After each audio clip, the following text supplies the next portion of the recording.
Seorang wanita muda kembali ke kampung halamannya setelah 12 tahun pergi, hanya untuk menemukan rumah keluarganya yang sudah lama kosong, dan semua orang di desa bertingkah seolah ia tidak pernah ada. Sebelum kami lanjut, jangan lupa ya guys, subscribe YouTube kami sebagai bentuk dukungan terhadap kami agar kami lebih bersemangat lagi untuk membuat cerita-cerita menarik lainnya. Terima kasih yang sudah subscribe. Tarik nafas secara perlahan, tahan sebentar, lalu lepaskan. Biarkan semua ketegangan pergi. Tarik nafas lagi dan lepaskan. Biarkan tubuhmu mulai merasakan rasa ringan yang menyebar dari ujung kepala ke bahu, ke lengan, sampai ke ujung jari. Hujan turun tipis saat bus berhenti di terminal kecil desa Sukamukti. Maya melangkah turun dengan ransel di punggung dan kamera di leher. Bau tanah basah langsung memenuhi hidungnya. Aroma yang mengingatkannya pada masa lalu, masa yang pernah ia pikir sudah ia tinggalkan. Rumah itu berdiri di ujung jalan berkerikil. Cat dindingnya terkelupas, jendela-jendela tertutup rapat. Di depan pintu ada papan kayu bertuliskan dilarang masuk. Maya mendengus, rumahku sendiri. Masa nggak boleh masuk? Saat ia mendorong pintu pagar, suara langkah mendekat. Seorang perempuan tua berkerudung, Ibu Sari, muncul sambil membawa payung. Maya, suaranya bergetar. Maya tersenyum. Iya bu, lama nggak ketemu ya. Tapi senyum itu tidak dibalas. Ibu Sari menatapnya seperti melihat hantu. Kamu kok bisa ada di sini? Maya tertawa kecil, mencoba mencairkan suasana. Kan ini kampung saya bu, mau beresin rumah. Ibu Sari memegang lengannya. Nak, dengar ibu baik-baik. Kamu seharusnya tidak perlu balik ke sini. Sebelum Maya sempat bertanya dari arah rumah, dia melihatnya seseorang berdiri di balik tirai jendela lantai 2. Wajahnya tak terlihat jelas, hanya siluet lelaki tinggi. Ia tidak bergerak, hanya menatap ke arah Maya.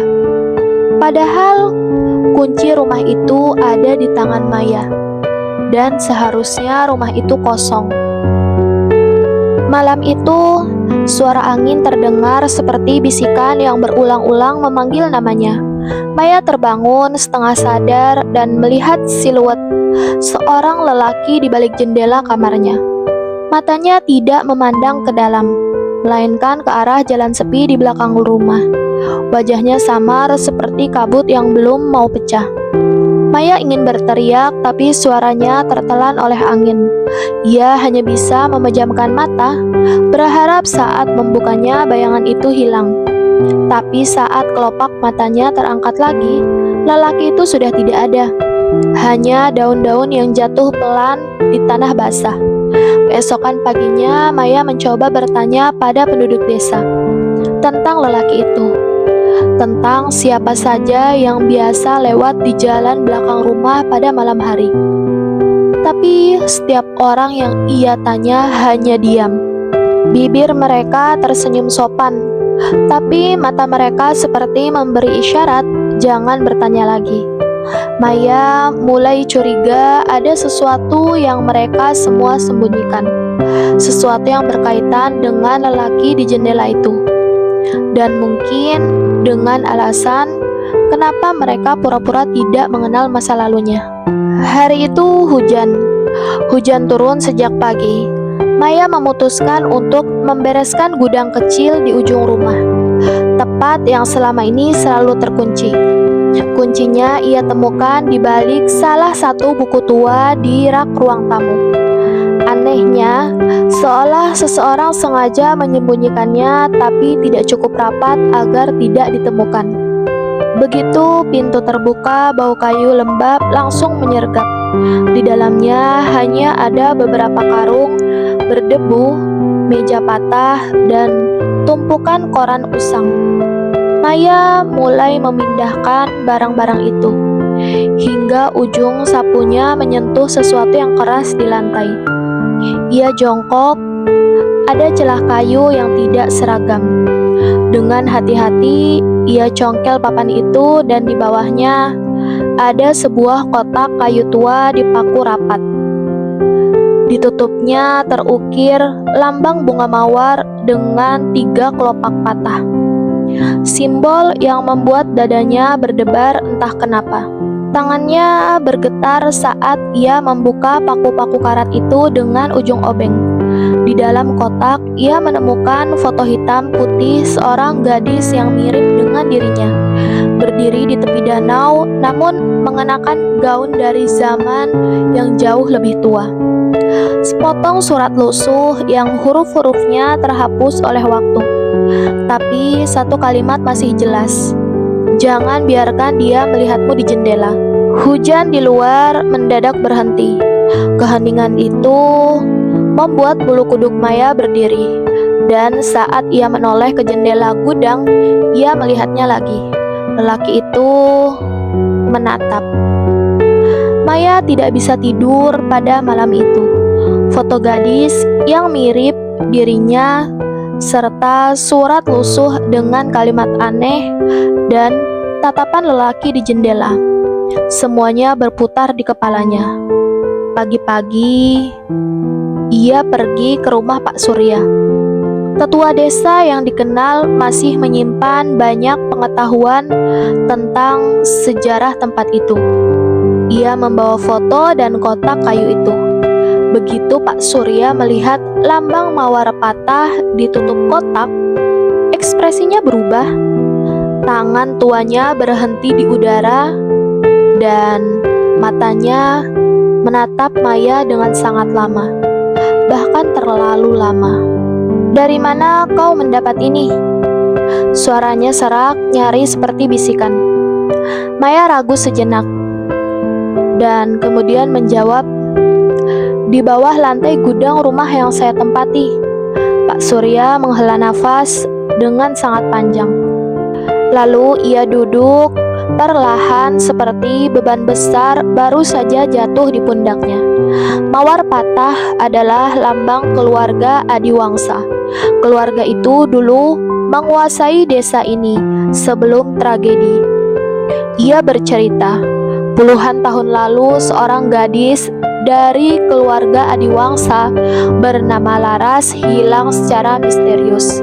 Terakhir kali ia terlihat Laras berdiri di tepi danau pada malam yang sama ketika sebuah kebakaran besar melanda balai desa, menewaskan belasan orang. Sebagian warga percaya kebakaran itu bukan kecelakaan dan hilangnya Laras ada hubungannya. Maya merasakan dadanya semakin sesak. Ia ingin bertanya lebih banyak, tapi Pak Surya tiba-tiba menatapnya dengan sorot waspada. Maya, jangan pernah tunjukkan foto ini pada siapapun. Dan jika kau melihatnya lagi di jendela, jangan tatap balik. Sejak pertemuannya dengan Pak Surya, Maya merasa rumah tua itu semakin bernafas. Papan lantai berderit bukan hanya ketika ia melangkah, tapi juga saat ia sedang diam. Seperti ada sesuatu atau seseorang yang bergerak di balik dindingnya. Malam itu hujan sangat deras. Listrik tiba-tiba saja mati. Maya menyalakan lilin dan duduk di depan cermin antik di kamar. Ia tidak tahu kenapa, tapi cermin itu selalu membuatnya gelisah. Lilin bergoyang pelan dan bayangan wajahnya terdistorsi. Dan di tengah tatapan kosongnya, sesuatu berubah. Refleksi itu bukan dia. Rambut panjang, gaun putih tipis basah, mata sendu. Gadis itu menatapnya dari balik cermin. mulutnya bergerak, membentuk kata tolong. Maya tersentak mundur, lilin hampir jatuh. Tapi sebelum ia sempat memalingkan wajah, ia mendengar suara samar. Bukan dari telinga, tapi dari dalam pikirannya. Kita sama. Dari sudut cermin di bawah gaun gadis itu, Maya melihatnya dengan jelas. Lambang mawar patah yang membara merah di kulit dadanya, sama persis seperti ukiran di kotak kayu yang ditemukannya. Hatinya berdegup kencang, bukan hanya kemiripan wajah, bukan hanya kebetulan, dan entah bagaimana Maya tahu darah mereka terhubung. Dan jika Laras masih ada di antara dunia hidup dan mati, berarti ia belum menemukan kedamaian. Pagi itu kabut menutupi desa. Udara dingin menusuk kulit dan suara burungnya pun nyaris tak terdengar. Maya berjalan sendirian ke arah danau, mengikuti dorongan aneh yang entah kenapa terasa seperti panggilan. Setiap langkah yang ia ambil, tanahnya selalu menjadi lebih basah. Aroma lumpur bercampur daun busuk memenuhi hidungnya. Danau itu membentang tenang, terlalu tenang seakan menyembunyikan sesuatu di bawah permukaannya. Saat ia berdiri di tepi air, angin tiba-tiba bertiup kencang, membuat kabut bergerak seperti tirai yang tersibak. Di tengah riak, Maya melihatnya. Bayangan gadis bergaun putih berdiri di atas permukaan air, menatap lurus padanya. Itu Laras. Namun kali ini Maya tidak hanya melihat, ia mendengar. Di bawah, cari di bawah. Suara itu datang dari segala arah, seperti bisikan angin sekaligus gema di dalam kepalanya. Maya berjongkok, matanya menatap air gelap yang memantulkan wajah Laras. Lalu sesuatu berkilat di dasar danau. Sesuatu seperti logam terjebak di antara lumpur dan akar-akar pohon. Jantungnya berdegup, ia tahu apapun yang ada di sana mungkin adalah bagian dari kebenaran yang disembunyikan desa ini selama puluhan tahun. Namun ia sempat mengambil langkah, permukaan air bergolak hebat seperti tangan-tangan tak terlihat yang mencoba menariknya masuk ke dalam. Air danau membeku seperti ribuan jarum kecil menembus kulitnya. Maya mengatur nafas, lalu menyelam. Kabut tipis di permukaan segera hilang, diganti gelap pekat yang membungkus segalanya. Tubuhnya bergerak hati-hati di antara akar-akar pohon yang menjuntai seperti jari-jari tangan kurus. Ia mengikuti kilatan logam yang tadi dilihatnya, dan ketika jaraknya cukup dekat, ia meraihnya. Benda itu adalah liontin perak berbentuk mawar patah. Di bagian belakangnya terukir inisial LA.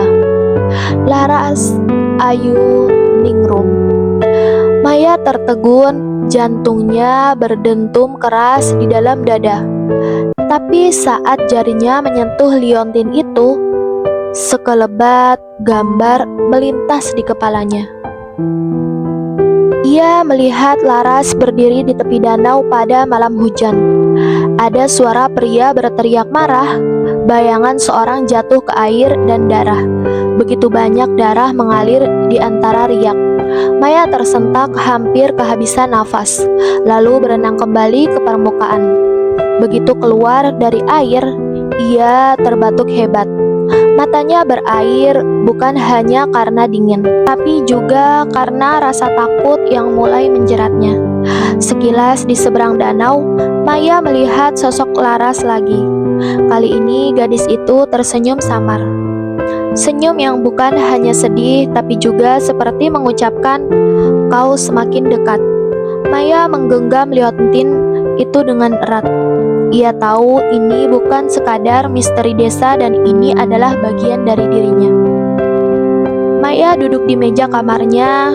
Liontin itu tergeletak di depan. Cahaya lampu kuning redup membuatnya terlihat seperti benda biasa. Tapi Maya tahu Di balik logam dingin itu ada kisah yang selama ini dikubur dalam diam. Ia mencoba mengingat semua yang pernah ia dengar dari ibunya tentang masa lalu keluarga. Hampir tak ada. Ibunya jarang bercerita, seolah setiap pertanyaan tentang leluhur mereka adalah pintu yang harus tetap terkunci. Maya mengambil ponsel dan mencari nama Laras Ayu Ningrum. Namun tak banyak hasil yang ia temui, kecuali sebuah arsip koran usang di forum lokal. Judulnya membuat bulu kuduknya meremang. Remaja hilang di danau pada malam hari 17 tahun yang lalu, diduga terkait perselisihan keluarga. Maya membaca dengan seksama nama keluarga korban, Ayu Ningrum Putri. Putri itu nama keluarga ibunya sebelum menikah. Tangannya bergetar. Ia menatap foto hitam putih di artikel itu. Seorang gadis dengan mata besar dan senyum lembut. Senyum yang persis seperti yang ia lihat di pantulan danau. Maya mulai sadar, Laras bukan hanya orang asing dari masa lalu. Mereka punya darah yang sama. Namun, sebelum ia sempat memproses semuanya, suara berderit terdengar dari ruang tamu. Seperti seseorang berjalan pelan. Maya memegang liontin itu erat dan melangkah keluar kamar. Di tengah ruang tamu, ia melihat sesuatu yang membuat nafasnya tercekat. Sebuah bingkai foto tua yang jatuh memperlihatkan ibunya berdiri di sebelah Laras. Maya berdiri mematung di ruang tamu. Bingkai foto tua itu kini berada di tangannya. Foto yang memperlihatkan ibunya muda tersenyum dengan tangan melingkari bahu Laras. Dua gadis yang tampak seperti saudara atau sahabat yang sangat dekat. Langkah kaki terdengar dari dapur. Ibunya muncul membawa gelas teh, tapi mendadak berhenti ketika melihat foto itu. Warna di wajahnya hilang seketika. "Di mana kamu menemukan itu?" Suara ibunya pelan tapi tegang. Maya tidak menjawab dan hanya menatapnya sambil menunggu penjelasan. "Bu, siapa Laras?" Ibunya terdiam. Bibirnya bergerak seolah ingin bicara, tapi tak ada suara yang keluar.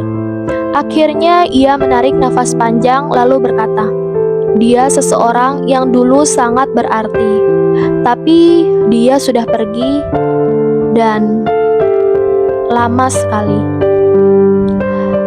"Pergi kemana?" Pertanyaan itu membuat ibunya mundur setapak. Tangannya gemetar saat meraih foto dari genggaman Maya. "Kamu tidak akan mengerti. Lebih baik kamu tidak tahu." Maya merasakan amarah bercampur rasa takut. "Tidak tahu, Bu. Dia punya nama keluarga yang sama dengan kita. Apa dia keluarga kita? Apa dia saudaraku?" Ibunya menatap Maya lekat-lekat. Air mata mulai berkaca tapi nadanya tetap dingin. "Ada alasan kenapa aku memindahkan kita jauh dari sini. Laras adalah masa lalu yang harusnya terkubur."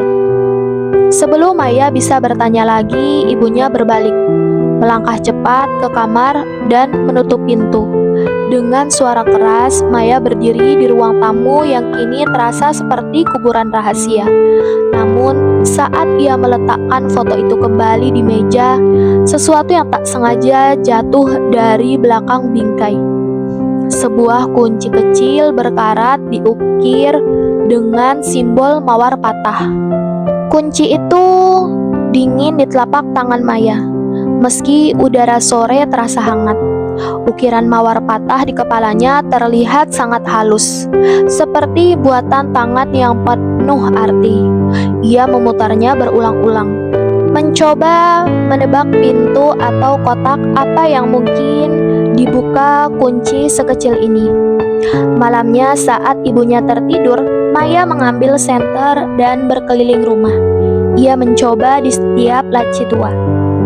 Lemari bahkan kotak perkakas di gudang. Tidak ada yang cocok. Saat hendak menyerah, pandangannya tertuju pada rak buku besar di ruang kerja ibunya. Rak yang selalu terkunci, tapi entah kenapa malam itu terbuka sedikit. Maya menariknya dan rak itu bergerak berderit pelan. Di belakangnya ada pintu kayu sempit yang sama sekali tidak tercatat di denah rumah yang ia temukan di arsip desa. Tangannya gemetar saat menyelipkan kunci ke lubang. Klik! Pintu terbuka menyingkap lorong gelap yang menurun ke bawah tanah. Udara lembab dan aroma besi tua menyeruak keluar.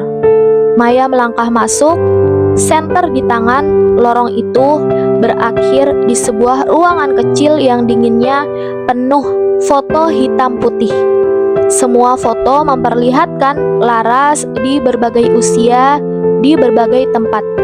Tapi di pojok ruangan ada satu foto besar yang membuat darah Maya membeku.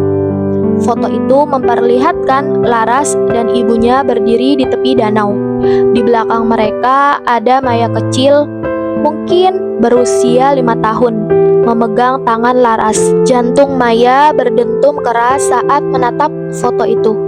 Bukan hanya karena Laras memegang tangannya, tetapi karena senyum di wajah Laras terasa hangat, nyata, bukan sekadar sosok misterius yang datang dan pergi seperti kabut malam. Kepalanya mulai berdenyut, seolah ada pintu diingatan yang terbuka paksa. Potongan demi potongan melintas. Dirinya kecil, duduk di tepi danau sambil mendengarkan Laras bernyanyi. Laras menyelipkan bunga mawar putih di rambutnya. Suara larangan keras dari seorang perempuan dewasa, lalu tangan Laras cepat-cepat mendorongnya berbunyi di balik pohon. Maya mundur selangkah, senter hampir lepas dari genggamannya. "Kenapa? Aku tidak pernah ingat ini," bisiknya. Di antara tumpukan foto di lantai, ia menemukan sebuah buku catatan tipis.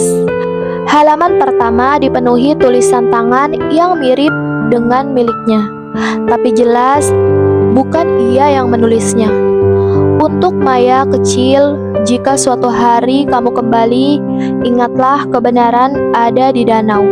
Dan kebenaran itu bukan tentangku, tapi tentang keluargamu." Tenggorokan Maya tercekat. Ia menutup buku itu dengan cepat, seakan takut rahasianya akan terlepas ke udara. Tiba-tiba dari ujung lorong terdengar suara langkah kaki pelan. Bukan ibunya, bukan siapapun yang ia kenal. Suara itu berhenti tepat di ambang pintu. Lalu suara lirih seorang perempuan berbisik, "Kamu sudah mulai ingat ya?" Maya membeku di tempat. Suara itu bukan gema angin dan bukan mimpi. Perlahan ia menoleh ke arah ambang pintu, berharap atau takut menemukan Laras di sana.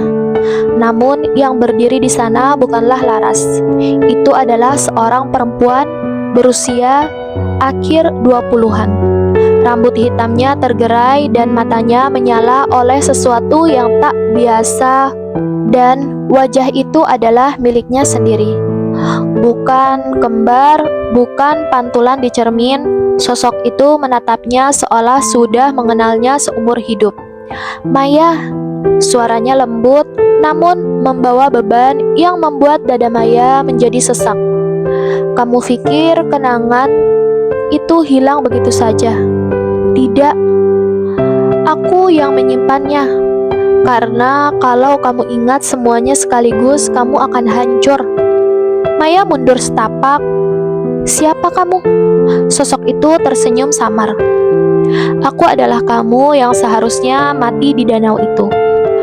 Lampu senter di tangan Maya bergetar. Kata-kata itu mengguncang seluruh otaknya. Sekejap bayangan air gelap, tangan yang meraih di bawah, dan jeritan Laras yang tenggelam di tengah kabut kembali menghantam ingatannya. Sosok itu mendekat dan dengan jarak hanya sejengkal ia berbisik, Kita tidak sendirian di sini. Laras tahu kebenarannya, dan dia berusaha menyelamatkanmu, tapi waktu kita hampir habis. Maya duduk di tepi ranjang tua itu. Nafasnya tersengal. Kata-kata sosok yang mirip dirinya terus berulang di kepalanya. Aku yang harusnya mati di danau itu. Apa maksudnya? Ia menggali memori masa kecilnya, tapi yang ia temukan hanya potongan tak utuh.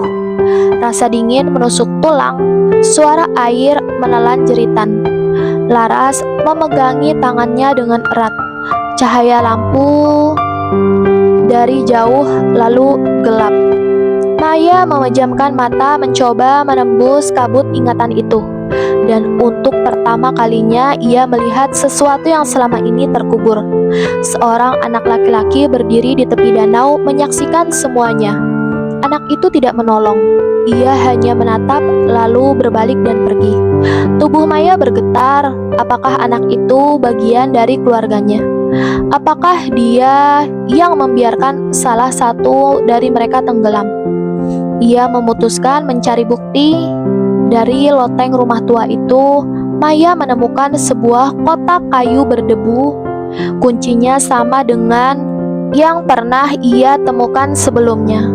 Saat ia memutarnya, bunyi klik menggema di ruang sunyi itu. Di dalamnya ada foto-foto lama. Salah satunya membuat Maya hampir menjatuhkan kotak itu. Foto dirinya kecil, berdiri di samping Laras, dan anak laki-laki yang ia lihat dalam ingatan.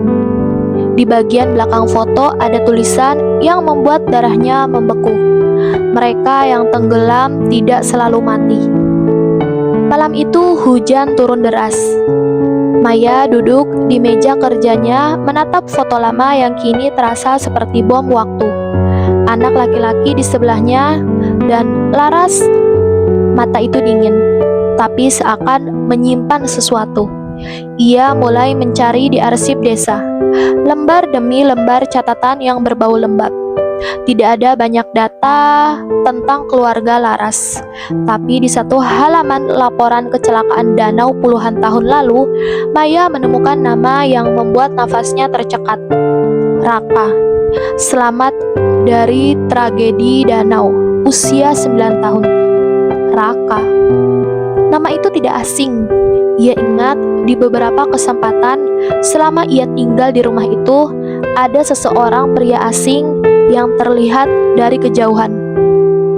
Di pasar, di jalan setapak menuju hujan, bahkan sekali di depan rumahnya di malam hari, selalu berdiri menutup mata. Maya mencoba mencari fotonya di media sosial lokal. Butuh waktu berjam-jam sampai akhirnya ia menemukannya. Wajahnya kini dewasa, tapi matanya sama persis seperti di foto masa kecil itu. Tangannya bergetar. Ia membolak-balik foto lama itu dan menemukan sesuatu yang sebelumnya luput. Bayangan samar seorang di belakang mereka, seorang yang berdiri di tepi danau.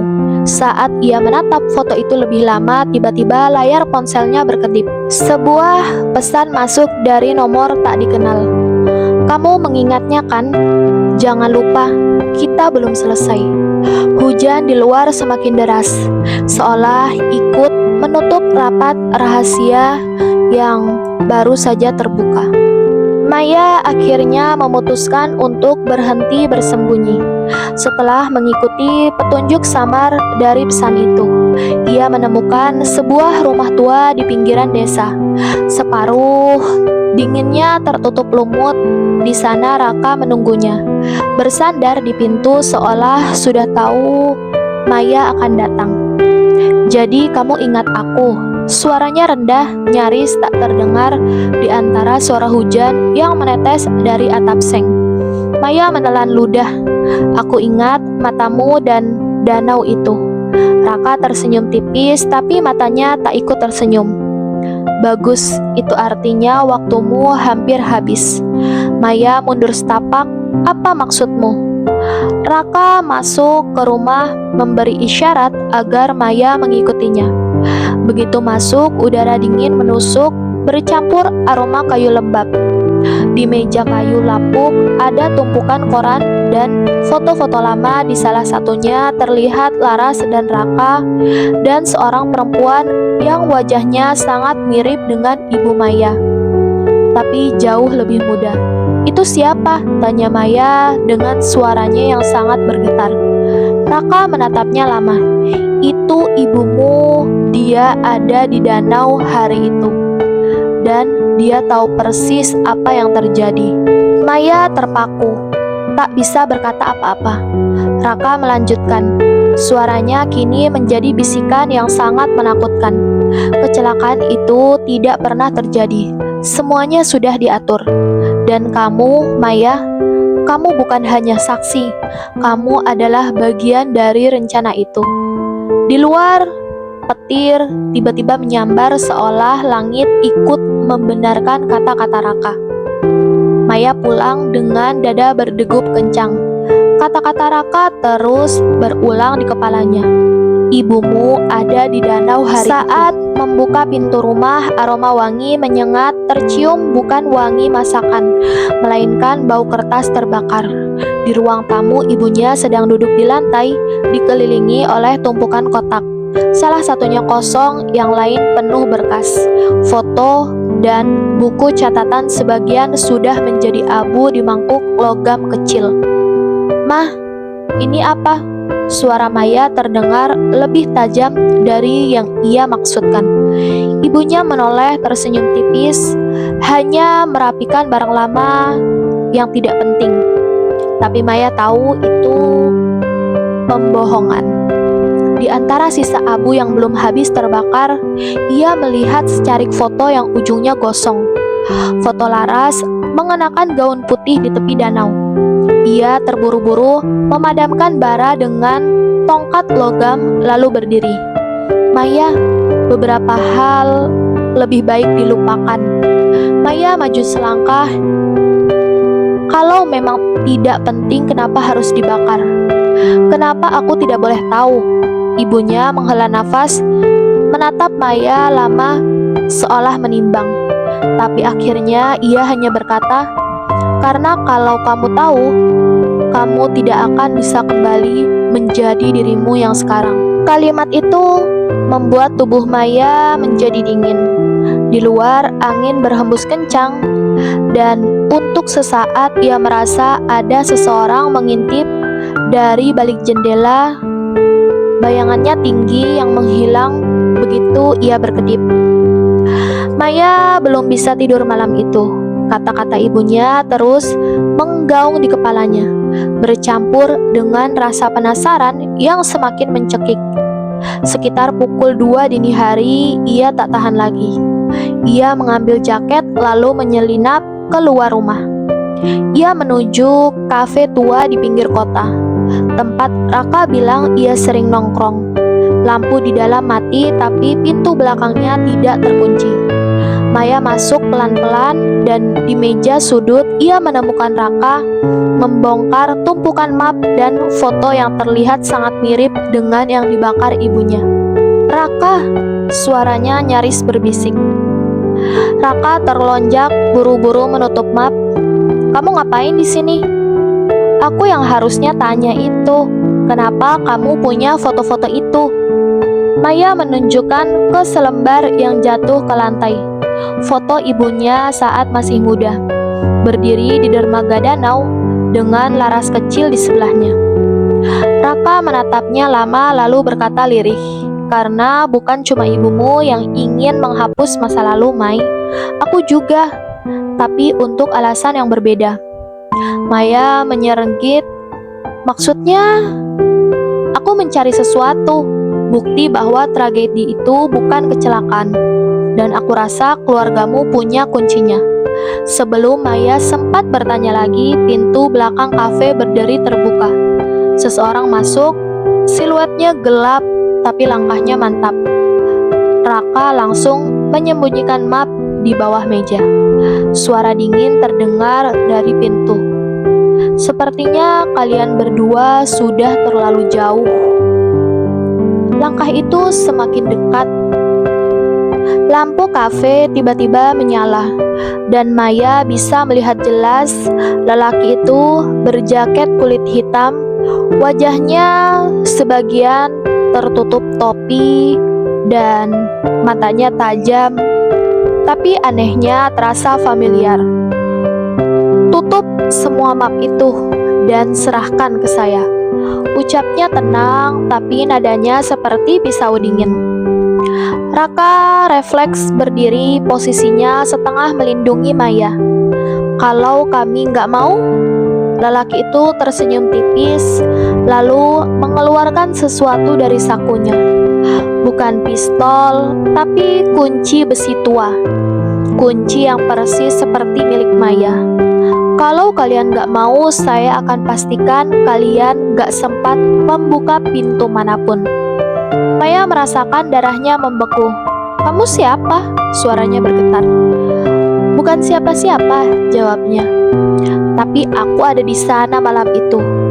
Dan aku tahu kalau kebenaran keluar, bukan cuma keluargamu, Maya, tapi juga keluargaku yang akan hancur." Ia melangkah mendekat dan Maya bisa mencium bau asap rokok bercampur hujan dari jaketnya. Raka menggenggam pergelangan Maya, memberi isyarat agar ia bersiap lari. Tapi sebelum mereka sempat bergerak, lelaki itu menunduk berbisik di telinga Maya. "Jauhkan dirimu dari danau itu, atau kamu akan mati seperti mereka." Maya berlari di belakang Raka. Nafasnya memburu. Hujan malam itu membuat trotoar licin, tapi mereka tak berani berhenti. Lelaki berjaket kulit tidak mengejar, tapi entah kenapa Maya merasa tatapan matanya masih menembus punggung mereka. Begitu sampai di mobil, Raka langsung menyalakan mesin dan melaju tanpa menoleh ke belakang. Tak ada percakapan selama beberapa menit. Hanya suara wiper yang memukul kaca dengan ritme cepat.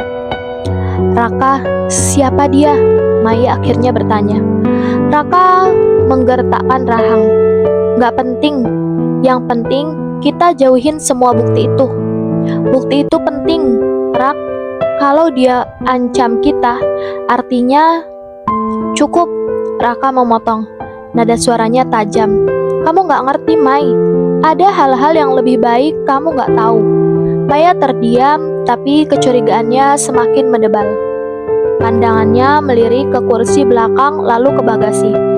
Saat mobil berhenti di lampu merah, ia melihat kain terpal yang sedikit terbuka di belakang menyembunyikan sebuah kotak kayu hitam dengan ukiran yang sama seperti kunci miliknya. Jantung Maya berdetak kencang. "Raka, kenapa kotak itu ada di mobilmu?" Raka tidak menjawab. Lampu sudah hijau, tapi ia tak langsung melaju.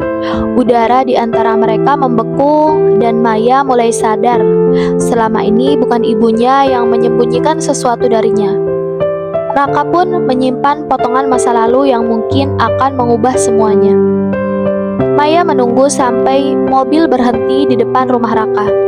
Begitu mesin mati, ia langsung keluar berlari ke belakang dan membuka bagasi tanpa menunggu izin. "Mai, jangan!" Raka melangkah cepat. Tapi Maya sudah menarik kotak itu keluar. Beratnya tidak sebanding dengan ukurannya. Seolah ada sesuatu di dalamnya yang sangat padat, penting, dan berbahaya. Kunci di lehernya bergetar pelan saat ia sedang mendekatkan ke gembok kotak. Dek, suara klik terdengar. Begitu mudah dan begitu mulus. Raka hanya berdiri di sampingnya, rahangnya menegang, matanya penuh campuran marah dan pasrah. "Kamu gak mau tahu, Maya." Tapi Maya sudah membuka tutup kotak itu. Di dalamnya terbungkus kain beludru hitam, ada tumpukan foto-foto lama. Foto-foto dirinya saat kecil bersama seorang anak laki-laki yang jelas-jelas adalah Raka. Mereka berdiri di tepi danau dan di belakang mereka tampak ada Laras yang tampak tersenyum. Maya ternganga. "Kita pernah kenal?" Belum sempat Raka menjawab, Maya melihat sesuatu di bawah foto-foto itu. Sebuah buku harian lusuh di halaman pertama tertulis, "Catatan Raka untuk mengingat apa yang benar-benar terjadi pada malam itu." Maya menatap Raka, rasa percaya yang selama ini ia pegang mulai runtuh. "Selama ini kamu tahu, Rak? Kamu tahu semuanya." Raka menarik nafas dengan berat, seolah bersiap mengaku, tapi sebelum kata pertama terucap, lampu halaman rumah menyala, dan bayangan seorang berdiri di ambang pintu. Sosok di ambang pintu melangkah maju. Cahaya lampu membuat wajahnya perlahan terlihat. Seseorang pria paruh baya, kulitnya pucat, matanya cekung, seperti seseorang yang sudah lama tidak tidur. "Maya," suaranya serak, seolah menyebut nama yang sudah lama ia simpan. "Kamu gak ingat aku ya?" Maya menelan ludah. Ada sesuatu di tatapan pria itu yang membuat punggungnya menjadi dingin. Bukan ancaman, tapi rasa bersalah yang sangat dalam. Raka langsung maju berdiri di antara mereka. "Pak, saya udah bilang jangan datang."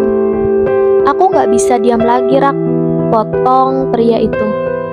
"Kalau Maya gak tahu semuanya akan berulang." Maya melototi keduanya berulang. "Maksudnya apa ya?" Pria itu menatapnya dengan mata yang bergetar. "Malam itu di danau bukan kecelakaan. Kalian berdua seharusnya mati, tapi cuma dia." Ia berhenti, menatap Raka lalu kembali ke Maya. "Cuma Laras yang tenggelam." Kepala Maya berdengung. Kata-kata itu mengguncang ingatannya seperti palu yang memecahkan kaca. Sekilas, ia melihat bayangan Laras yang tersenyum di tepi danau, suara air bergemuruh dan jeritan seseorang yang tenggelam. Raka mencengkeram bahu pria itu. "Cukup, Pak." Tapi Maya sudah meraih buku harian di kotak tadi, membuka halaman tengahnya dan membaca kalimat yang membuatnya ingin muntah. "Aku menyuruh Laras pergi ke danau malam itu karena aku tahu dia akan menemui mereka." Ia mendongak menatap Raka dan untuk pertama kalinya Maya benar-benar takut padanya. Maya meraih tasnya tanpa berpikir. Tangannya masih gemetar, tapi kakinya bergerak cepat menuju pintu. Ia tidak peduli dengan teriakan Raka di belakangnya. "Maya, jangan keluar sekarang." Ia mengabaikan udara malam yang dingin menyapu wajahnya begitu pintu terbuka. Jalanan sunyi dan hanya suara serangga yang terdengar. Namun, langkahnya terhenti saat melihat sesuatu di bawah lampu jalan. Sebuah mobil hitam yang tidak ia kenali. Mesinnya menyala dan kacanya gelap. Di kursi depan ada seseorang yang sedang mengawasinya. Maya tidak bisa melihat wajahnya, tapi ia yakin mata itu menatap langsung padanya. Detik berikutnya, pintu mobil terbuka perlahan. Seorang pria turun, tubuhnya tinggi dan wajahnya masih terbungkus bayangan. Namun, dari lengannya yang terjulur, Maya bisa melihat ia memegang pisau panjang yang berkilat tertimpa cahaya. Maya mundur refleks, nafasnya tercekat. Ia ingin berlari, tapi pria itu sudah melangkah cepat ke arahnya. "Maya, masuk sekarang!" teriak Raka dari dalam. Tanpa pikir panjang, Maya berbalik dan berlari kembali ke rumah. Menutup pintu keras-keras, jantungnya berdegup seperti akan meledak. Raka langsung mengunci semua pintu dan jendela. "Mereka sudah nemuin kita," katanya pelan dan matanya penuh ketakutan. Maya terpaku. Ia belum sempat memproses pengakuan di buku harian itu, tapi kini ada ancaman yang lebih nyata di luar sana. Dan untuk alasan yang belum ia mengerti, Raka berkata, "Kalau kamu keluar lagi, bukan cuma kamu yang akan mati."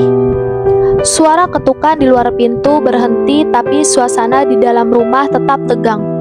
Raka duduk di kursi, wajahnya pucat, tangannya menutup buku harian yang tadi Maya baca, seakan berusaha mengunci rahasianya kembali. Mereka siapa? Maya memecah keheningan, suaranya bergetar. Raka menatapnya lama, seperti menimbang apakah ia harus berkata jujur. Lalu ia menghembuskan nafas. Mereka orang-orang yang seharusnya sudah mati di danau itu. Maya mengerutkan kening. Maksud kamu? Raka menggigit bibir dan menjawab, danau itu bukan sekedar lokasi kecelakaan. Itu tempat pembuangan. Ada orang-orang yang dibuang di sana, termasuk keluargaku. Aku satu-satunya yang selamat. Maya merasa dadanya mengencang. Apa hubungannya sama aku? Tatapan Raka berubah. Ada rasa bersalah di dalamnya, dan kemudian ia berkata, kamu juga ada di sana malam itu, Maya, tapi bukan sebagai korban, melainkan sebagai saksi, dan mereka tahu itu. Kata-kata itu menusuk seperti es ke tulang. Maya mencoba mengingat, tapi kepalanya terasa berat. Kalau itu benar, kenapa aku nggak ingat? Raka menunduk, suaranya nyaris tak terdengar. Karena seseorang memaksa kamu melupakan, dan orang itu... Ia terdiam sebentar, lalu menatap Maya lurus-lurus. Dia adalah ibumu, Maya. Maya terdiam. Rasanya seperti lantai di bawah kakinya runtuh. Ia ingin marah, ingin menyangkal, tapi tatapan Raka terlalu serius untuk dianggap kebohongan. Di luar, suara mobil hitam itu kembali terdengar menjauh. Tapi Maya tahu ancaman itu belum hilang, baik yang datang dari luar rumah maupun dari masa lalunya sendiri. Maya menggenggam ponselnya erat, jemarinya gemetar saat ia menekan nomor ibunya. Setiap nada tunggu terasa seperti jarum yang menusuk kulitnya. 3 kali berdering, 4 kali berdering, akhirnya sambungan tersambung. Tapi bukan suara ibunya yang terdengar. Dia nggak bisa bicara sekarang. Ujar suara pria yang berat dan tenang, seperti seseorang yang terbiasa memberi ancaman. Maya merasakan tenggorokannya kering. Siapa kamu? Mana ibu saya? Hening sebentar. Lalu suara itu berkata pelan, hampir berbisik. Kalau kamu masih mau lihat ibumu hidup, jangan pernah datang ke danau itu lagi. Jantung Maya berdegup kencang. Apa yang kalian mau? Apa yang kami mau? Suara itu merendah seperti tertawa pendek. Kami cuma mau semua orang diam, termasuk kamu, Maya. Sebelum ia sempat bertanya lagi, sambungan terputus.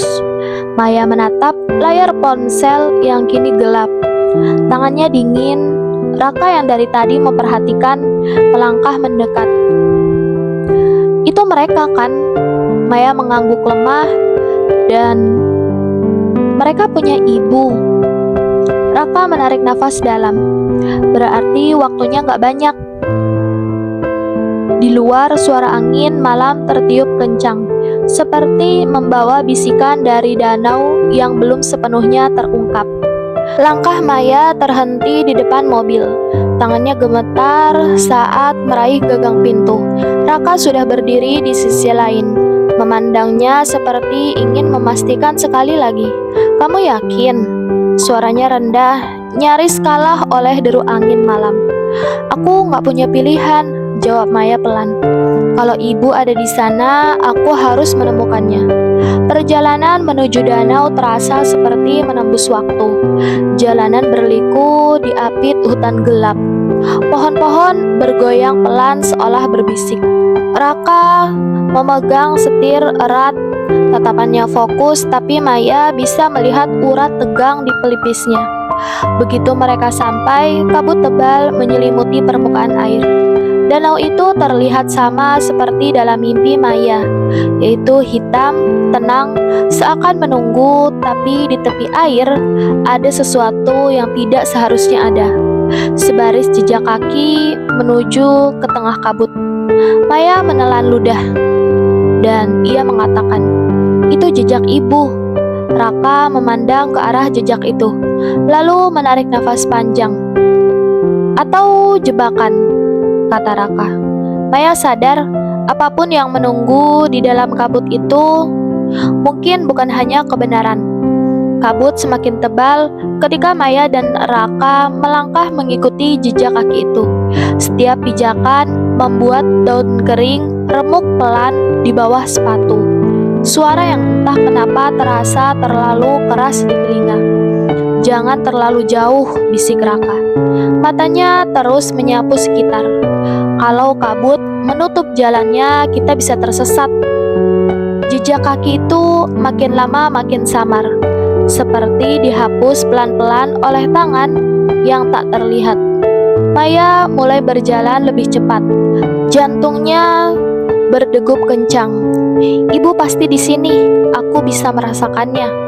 Tiba-tiba di depan mereka jejak kaki itu berhenti di tepi danau dan berganti dengan bekas seretan, seperti seseorang ditarik masuk ke air. Maya membeku. Ia mengatakan, "Tidak, ini tidak mungkin." Air danau bergelombang pelan. Meski ingin berhenti berhembus, Raka menarik lengan Maya mundur. "Kita harus pergi." Tapi tepat saat itu sesuatu mengapung di permukaan.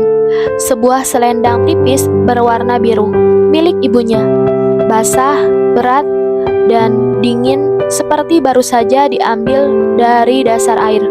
Maya menggenggam kain itu, tapi untuk pertama kalinya ia ragu.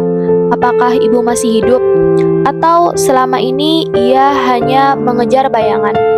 Perahu tua yang mereka temukan di tepi danau berderit setiap kali Raka mendayung.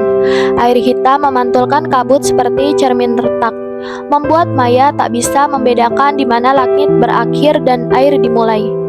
"Kalau ada yang salah, kita balik," kata Raka tanpa menoleh. Maya hanya mengangguk, tapi matanya terpaku ke titik di mana selendang biru itu muncul. Begitu perahu berhenti di tengah, mereka menurunkan senter tahan air. Cahaya kuningnya menembus permukaan, lalu menyapu sesuatu di dasar danau. Bukan tubuh dan bukan jasad. Ratusan botol kaca berisi potongan kertas. Semuanya diikat dengan pita merah. Beberapa sudah berlumut, beberapa masih utuh. Dan di antara botol-botol itu ada patung batu setinggi dada manusia. Wajahnya menyerupai ibu Maya, dengan mata yang tertutup rapat. Maya menelan ludah. Dia mengatakan, "Apa ini?"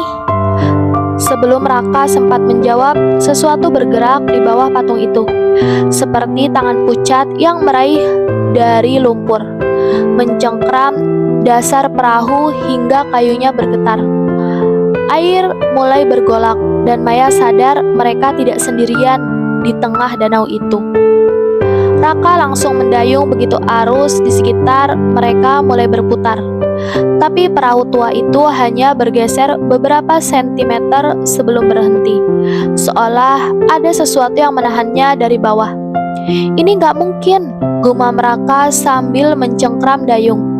Ia mencoba lagi, tapi kali ini terdengar bunyi krek dari kayu yang ditekan. Maya menatap permukaan air yang bergelombang. Jantungnya seperti direnggut ketika samar-samar ia mendengar suara lirih dari bawah, suara perempuan. "Maya," ia membeku. "Kau dengar itu?" "Dengar apa?" Raka tidak menghentikan dayungnya. Suara itu datang lagi lebih jelas. "Maya, tolong!" Nafas Maya tercekat. Itu suara ibunya, tidak salah lagi. Ia mencondongkan tubuhnya, mencoba menatap lebih dalam ke air. Kabut di permukaan terbelah dan di sana ia melihat wajah ibunya pucat dan terendam. Bibirnya bergerak memanggil. Tiba-tiba sesuatu meraih pergelangan kakinya dari bawah perahu. Sentuhannya dingin seperti es, mencengkram kuat, menariknya ke tepi perahu hingga hampir kecebur. "Maya, Raka meraih tubuhnya, tapi saat itu juga air di sekeliling perahu memercik liar, seperti ada puluhan tangan yang mencoba naik ke perahu. Dan di tengah kekacauan itu, suara ibunya terdengar lagi, lebih dekat, nyaris di telinga Maya. "Kalau kau selamat, ikut aku." "Maya, jangan lihat ke bawah," Raka berteriak sambil menarik bahunya. Tapi Maya justru semakin condong ke arah air. Suara itu memanggil lagi, lembut tapi mendesak. "Maya anakku, sini, ibu kedinginan." Maya tahu itu mungkin bukan ibunya. Mungkin hanya suara yang dipakai sesuatu untuk memancingnya. Tapi bagaimana kalau itu benar-benar ibu? Bagaimana kalau ia sedang sekarat di bawah sana? "Raka," suara Maya bergetar. "Kalau itu benar dia, kita nggak bisa cuma duduk di sini." "Maya, itu bukan ibumu." Raka berhenti dan nafasnya tersengal. Matanya penuh ketakutan. "Aku pernah dengar suara yang sama waktu adikku hilang di danau ini. Kalau kau lompat, kau nggak akan balik lagi." Perahu berguncang hebat seperti ada yang menabrak dari bawah. Tangan-tangan pucat muncul di permukaan, menggapai pergelangan kaki Maya. Airnya dingin dan berat seakan menariknya turun. Di dalam kepalanya, suara ibunya terdengar lagi. Kali ini penuh kesedihan. "Maya, kenapa kau biarkan ibu sendirian?" Air mata Maya jatuh, tubuhnya condong ke depan. Jari-jarinya hampir menyentuh permukaan air. "Pilih, Maya." Raka memegang erat lengannya. "Aku atau suara itu?" Hening sesaat. Lalu Maya menghirup nafas dengan sangat dalam. Maya memejamkan mata. Air matanya jatuh, bercampur dengan percikan air danau yang berguncang hebat. Dalam sepersekian detik, ia membuat keputusan. Ia melepaskan pegangan Raka. Raka menjerit, "Maya, jangan!" Tapi suara itu langsung tenggelam oleh cipratan besar saat tubuh Maya menembus permukaan air. Dingin menusuk tulangnya, lebih tajam daripada yang pernah ia bayangkan. Matanya terbuka di bawah air dan di sanalah ia melihatnya. Bayangan perempuan itu, rambut panjang berwarna gelap, melayang di sekeliling wajah pucatnya. Mata yang kosong, tapi bibirnya tersenyum. "Ibu," Maya berbisik, meski udara di paru-parunya menipis. Perempuan itu mengulurkan tangan. Maya ragu, tapi kemudian meraihnya. Saat jari mereka bersentuhan, dunia di sekitarnya berubah. Air danau lenyap, diganti oleh kegelapan yang berdenyut seperti jantung raksasa. Suara ibunya terdengar jelas di telinganya, tanpa ada gelembung atau hambatan. "Maya, aku minta maaf. Semua ini salah ibu. Danau ini memakan apa yang kita sembunyikan." Tiba-tiba, di belakang ibunya, Maya melihat sesuatu. Tumpukan tubuh-tubuh mengapung dalam diam. Wajah mereka menyimpan senyum aneh, dan di tengah-tengahnya Raka kecil berusia sekitar 8 tahun dengan tatapan kosong. Maya membeku. "Raka, tapi dia ada di atas." Ibunya menggenggam tangan Maya lebih erat. Yang di atas bukan dia yang sebenarnya. Seketika tarikan kuat menyeret Maya ke kedalaman, menuju cahaya merah yang berdenyut. Ia meronta, tapi genggaman ibunya semakin kuat. Suara Raka dari atas memanggil-manggil namanya dengan panik. Dua suara kini bersaing di kepalanya. "Maya, lepaskan, itu bukan ibumu." Dan, "Maya, percayalah pada ibu. Aku akan tunjukkan semuanya." Lalu dari cahaya merah itu, sesuatu muncul. Sesuatu yang membuat Maya paham mengapa semua orang yang masuk ke danau ini tak pernah benar-benar kembali. Cahaya merah di dasar danau berdenyut seperti detak jantung yang terlalu cepat. Di dalamnya muncul sesosok makhluk yang bukan manusia, bukan pula hewan, melainkan gabungan keduanya. Kulitnya seperti air yang membeku, transparan tapi berkilau, dan di baliknya mengalir bayangan-bayangan wajah yang berubah-ubah. Maya terpaku. Wajah-wajah itu ia mengenalinya. Anak-anak yang hilang di desa, orang-orang yang tenggelam bertahun-tahun lalu. Bahkan ada wajah ayahnya. Makhluk itu berbicara tanpa bibir bergerak. Suaranya bergema langsung di dalam kepala Maya. Penjaga danau tidak memakan daging, hanya ingatan. Tubuhmu akan kembali ke permukaan, tapi jiwamu tinggal di sini.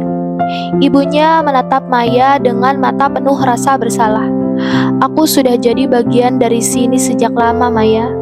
Dan Raka, ia berhenti. Suaranya pecah. Dia juga. Seketika dari kegelapan samping muncul sosok Raka. Tapi bukan Raka yang Maya kenal. Rambutnya basah, menempel di wajah pucatnya. Matanya kosong, kulitnya dingin seperti air. Ia tersenyum tipis, senyum yang sama seperti yang dilihat Maya pada tubuh-tubuh lain di kedalaman. Maya, suaranya pelan tapi jelas. Aku mati di sini bertahun-tahun lalu. Yang bersamamu selama ini hanyalah bagian dari ingatan yang danau pinjamkan kepadamu. Maya mundur, nafasnya tertahan. Tidak, kamu bohong. Raka menggeleng. Aku ingin melindungimu, tapi itu artinya aku harus mengantar dirimu ke sini juga. Danau tidak membiarkan yang mati pergi sendirian. Penjaga danau bergerak mendekat. Tubuhnya bergelombang seperti tirai air, dan semua wajah di dalamnya menatap Maya sekaligus. Pilihannya sederhana. Suara itu bergema, tinggal bersama mereka atau kembali ke atas tanpa ingatan apapun tentang mereka. Maya merasakan tubuhnya mulai melemah. Dingin merayap ke jantungnya.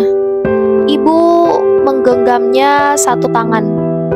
Raka menggenggam tangan yang lainnya, menariknya ke arah yang berbeda.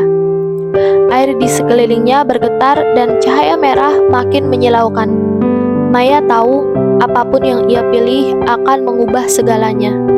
Maya menutup mata. Air di sekitarnya terasa berat seperti batu. Setiap tarikan nafas membuat paru-parunya terasa terbakar. Suara ibunya di sebelah kanan terdengar lirih namun penuh harap. Suara Raka di sebelah kiri terdengar lembut namun syarat ancaman halus. Di kepalanya kata-kata penjaga danau terus berputar. Bersama mereka selamanya atau pergi tanpa mengingat apapun. Detik berikutnya Maya membuka mata dan menarik nafas panjang. Ia menatap Raka. Kalau aku harus lupa, berarti aku juga akan lupa rasa sakit ini. Raka tersenyum samar, tapi di matanya ada bayangan kecewa. Maya, maaf, ucap Maya. Sebelum melepaskan genggaman tangan Raka dan meraih ibunya, air berputar seperti pusaran yang besar, menarik mereka berdua ke bawah. Cahaya merah menyelimuti pandangannya. Ia sempat mendengar teriakan Raka, atau mungkin itu sekedar gema air. Lalu segalanya menjadi gelap.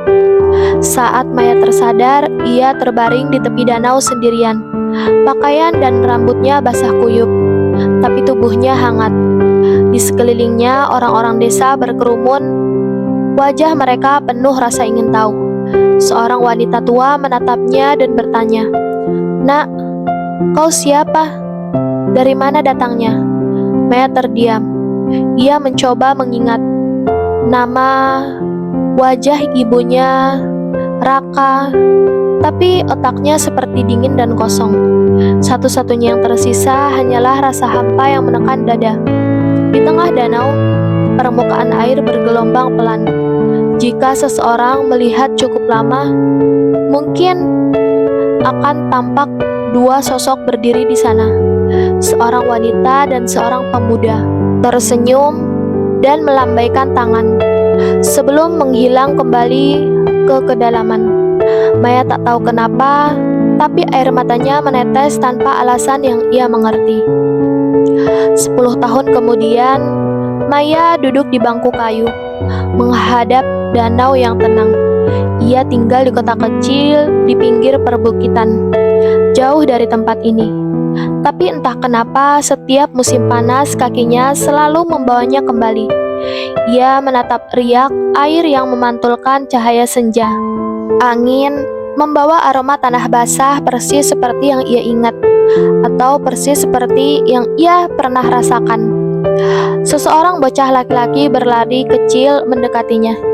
"Ibu, kenapa kita selalu kesini?" Maya tersenyum samar. "Entahlah, rasanya ada seseorang yang menunggu di sini." Bocah itu memiringkan kepalanya dan bertanya, "Siapa ibu?" Maya hendak menjawab, tapi matanya tertarik pada permukaan air. Di sana sekilas ia melihat dua sosok, seorang wanita dengan rambut panjang terurai dan seorang pemuda dengan tatapan yang membuat hatinya terasa aneh. Mereka berdiri berdampingan, tersenyum ke arahnya. Ia menyergap, riak air kembali kosong, tapi hatinya berdegup cepat. Malam itu sebelum tidur, ia membuka laci kecil di meja samping ranjang. Di dalamnya ada sebuah liontin tua berkarat. Tak pernah ia ingat dari mana asalnya, tapi selalu ia simpan. Ia menggenggam liontin itu erat dan untuk sepersekian detik rasa hangat mengalir di dadanya. Sebuah nama muncul di benaknya begitu jelas, lalu hilang seperti asap. Di danau jauh di bawah permukaan, dua sosok masih berdiri menunggu. Karena mereka tahu cepat atau lambat Maya akan kembali sepenuhnya.